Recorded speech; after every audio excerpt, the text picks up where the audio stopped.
Welcome everyone to episode number 752 of NoDQ&A video right here on NoDQ.com, the YouTube channel, and NoDQ&A videos affiliate, ringsidenews.com.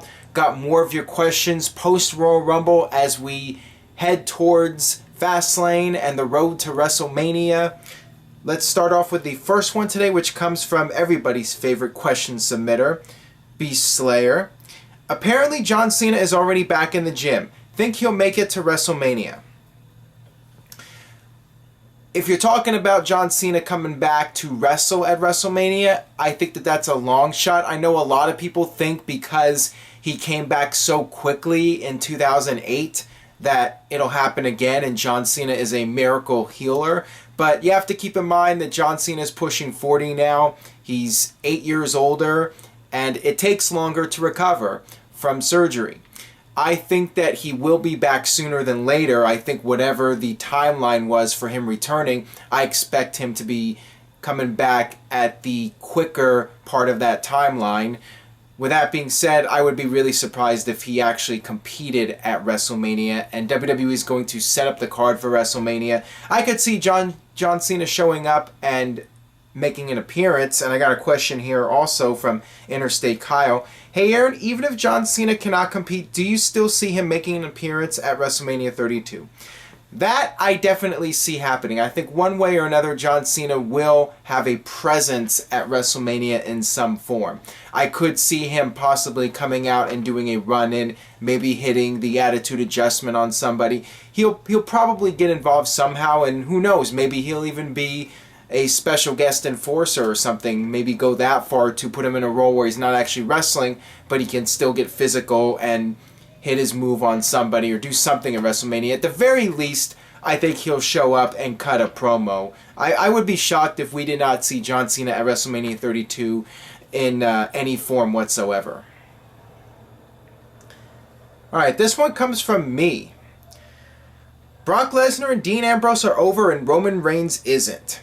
Having him win will be a disaster. Are they going to get a backlash more than the Rumble 15? That's not entirely true that Roman Reigns is not over. He's not over with a certain portion of the fans, but there are a lot of Roman Reigns fans. Many women, many children, some men out there. Roman Reigns, I think WWE's attitude is that when it comes to Roman Reigns, they just want to get through this storm. Backlash, or Fastlane. I get these pay-per-view names confused. They're all so generic. WWE wants to just get through the storm, get through Fastlane, get through WrestleMania 32, where he will also probably get a lot of boos. And after that, they're hopeful it'll be smooth sailing. That once WrestleMania passes, the fans will accept Roman Reigns as the top guy. And the idea is that the fans are going to tend to boo Roman Reigns knowing that he is in the plans for WrestleMania. And that's not what some fans out there want. They feel it's too predictable. They feel anybody but Roman. So there is going to be some resistance. Now, booking a triple threat match with two of the most popular guys in the company, that's a little questionable. And I got this question here from Trav Clark. Does WWE want Reigns to get booed? Putting him in there against two most over guys in WWE, it's just getting stupid now. Hashtag anyone but Roman. I would say that this is a mistake. I mean, I can understand the idea of putting Roman in the match for the #1 contendership because we're all expecting that to be the WrestleMania main event, Triple H defending against Roman Reigns, but to put him in there against two of the most popular guys, probably the two most popular guys, not including AJ Styles if you want to put him on that list, but of the guys that have been in WWE, one would argue that Brock Lesnar and Dean Ambrose are the two most popular babyfaces in WWE over the past year. So why would WWE book this match knowing that this is going to make it even more likely that Roman gets booed in this match? I mean, he was probably getting booed either way. If it was Roman versus Brock Lesnar one-on-one, he'd probably get booed. And certainly if it was Roman versus Dean Ambrose, he would get booed. He's the least favorite of the three for your diehard WWE fanatics that are male fans. So yeah, it is definitely a questionable decision and probably a mistake. I think they would have been better putting somebody else in there besides Dean Ambrose, putting in another heel or somebody who the fans do not like that much. I mean, hell, even somebody like Big Show might have been a better choice. I know some people out there are going to say, what are you thinking suggesting Big Show? I'm just saying putting somebody in there that the fans aren't really that crazy about, and that way you can get some of the heat off of Roman. I'm not even sure who you put in there, but just the fact that they're putting Dean Ambrose in there, it's going to make fans even angrier when Roman wins the title, unless WWE decides to swerve everybody and change direction for WrestleMania. Alright, this one comes from Joshua. Hey Aaron, is it possible Dean Ambrose wins at Fastlane? If not, what do you see him doing at WrestleMania? Please answer in video. I brought this up in the previous NoDQ&A video about the possibility of Dean Ambrose winning the match at Fastlane and WWE deciding to go with him in the main event. Like I said in that video, I would be very surprised. I am fully expecting Roman Reigns to win at Fastlane. Now, as far as Dean Ambrose's role for WrestleMania, I mean, he's the IC champion, so one would think he'll be defending the title at WrestleMania. But will it be in a one-on-one match, or will it be in a multi-man match? I mean, that remains to be seen, and I think it's too early to make a prediction on a Dean Ambrose opponent. Maybe it'll be AJ Styles, maybe it'll be somebody else. I mean, right now it's hard to say. And I got this question here from Eric Cruz. Since WrestleMania is in Texas this year, do you think Steve Austin will get involved in the main event and ruin the Authority's plans? Like John Cena, I expect Steve Austin to be at WrestleMania since it is in Texas and it is his neck of the woods and it is supposed to be the biggest WrestleMania of all time. That's what WWE is hoping for. So I think it's all hands on deck, and WWE wants all the big stars there for WrestleMania. Austin missed WrestleMania 31, so I think there's a good chance he'll be there in some form. Doing what? Who knows? I mean, as long as he comes out there and cuts a promo and raises a little bit of hell, you know, that's really all he needs to do at WrestleMania to make the fans happy. Alright, this one comes from Jordy. Following last year's IC ladder match, what about making it a tradition at WrestleMania and having Ambrose, Kevin Owens, AJ, Y2J, Sami Zayn, and Dolph Ziggler in a repeat, basically? I think that this is very much a possibility. I talked about this before where I sense there'll probably be another multi-man match with a lot of the mid-card stars in WWE, because that way you can get all of them on the card in a high-profile match. Rather than just doing a bunch of singles matches with these guys, you just throw them all together in one big match. So that would not surprise me at all if they do something like that. It doesn't even have to be a ladder match, but you know, a ladder match is nice. It's a fun spectacle for WrestleMania, and it's always a good addition to the show, you know, back when they were doing Money in the Bank. So, you know, I'd be fine with that. They also could just do like a six-pack challenge for the IC title. That would not surprise me.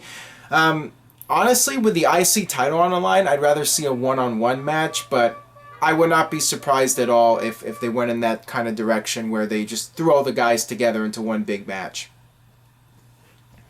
Alright, this one comes from the Spectre, NWO. Please answer in video, would Sasha Banks be successful as a babyface, or should she remain a heel? I think she'll do great as a babyface. The fans have been wanting to cheer for her. They've been chanting her name at every show, and clearly that's the direction now, with her being a babyface challenging Charlotte for the Divas Championship, perhaps at Fastlane, or they'll do a triple threat with Becky Lynch at Fastlane and then do a one-on-one match at WrestleMania. But I think her as the top babyface is the way to go. I think she's your best choice to be the female lead of the Divas division for the time being, and have her win at WrestleMania and let her be the top star for a while and see where it goes, and then eventually you can turn her if Bayley comes up to the main roster, or eventually if she stays hot for a year, you could build her up for Ronda Rousey and turn Sasha Banks heel at that point. So for the time being, I think she's definitely best off being a babyface and seeing where that goes. Alright, this one comes from Mr. Panda 316. Hey Aaron, in your opinion, what is AJ Styles' best match in TNA? Definitely the triple threat match between AJ, Christopher Daniels, and Samoa Joe at Unbreakable. Many would call that the greatest TNA match of all time, and that was as close to a flawless match as you could ask for, and it was in TNA. I mean, that some people would say was the peak of TNA as a promotion with that match. And I'm not sure which pay-per-view it was. I'm not sure if it was Final Resolution or Against All Odds or Destination X. One of those pay-per-views, the early part of 2005, the Ultimate X match. I remember that crazy bump AJ took where he did that flip on the cable. I mean, that was insane. That whole match was crazy. Those early X Division matches, the Ultimate X matches with AJ, those were really tremendous. So those would be at the top of anybody's list for AJ's best matches in TNA. But if I had to pick one, I would go with the Unbreakable match. All right, this one comes from Peter S. Ideally, who would you like to see AJ Styles face at WrestleMania? Please answer in video. If he was healthy and cleared, I would go with Daniel Bryan. I would love to see AJ Styles versus Daniel Bryan at WrestleMania. I think that would be a perfect match for Daniel Bryan coming back into WWE and being able to have a high-profile match at WrestleMania without actually being in the main event. And I think that would be a dream match for a lot of fans. The next choice of the guys on the current roster that are active, Kevin Owens, based off of their brief interaction and their past on the indies, that would be a perfect match to do at WrestleMania. And if not one of those two matches, I could very well see AJ being put in a multi-man match like mentioned earlier. Doing something like that where AJ can do all of his crazy stuff without having to have all the attention drawn at him and all the pressure put on him. When he's in a multi-man match, everybody can pitch in and they can all work together and create a really memorable WrestleMania moment. So, a multi-man match might not be the worst thing for AJ's first WrestleMania appearance, but if it was a one-on-one match, I would go with Owens or Daniel Bryan. Alright, this one comes from NIALL Colbert. What was the idea behind the WCW sold-out pay-per-view? It was terrible. Please answer in video. That was Eric Bischoff wanting to try and develop the NWO as its own brand. Several years before WWE did the brand extension, Eric Bischoff had that idea for WCW and the NWO where they would be their own separate brands. So the NWO sold out pay-per-view was their attempt to do a NWO branded pay-per-view and test the waters and see how it would work. Unfortunately, it did not work well. The NWO was an awesome storyline, but that was really the first crack in the NWO armor. Just the whole presentation of the pay-per-view, it was not what fans wanted to see, and it really didn't have all that much quality to it in terms of the matches, and the buy rate I remember being really disappointing. So that pretty much gave up hope, the idea of the NWO being its own brand, and then at the end of '97, they tried it again with the NWO taking over Nitro and the ratings tanked. So for whatever reason, people did not get into the NWO as its own specific brand, and it did get overexposed. And when it did, the ratings dropped, and the pay-per-view number was very disappointing for that sold-out pay-per-view. Alright, that'll do it for this edition of NoDQ&A video. If you enjoyed this video today, please give it a thumbs up, share it with friends on Facebook and Twitter, and stay tuned to NoDQ.com for the very latest regarding Fastlane and WrestleMania. And with that being said, I will see you guys next time for more.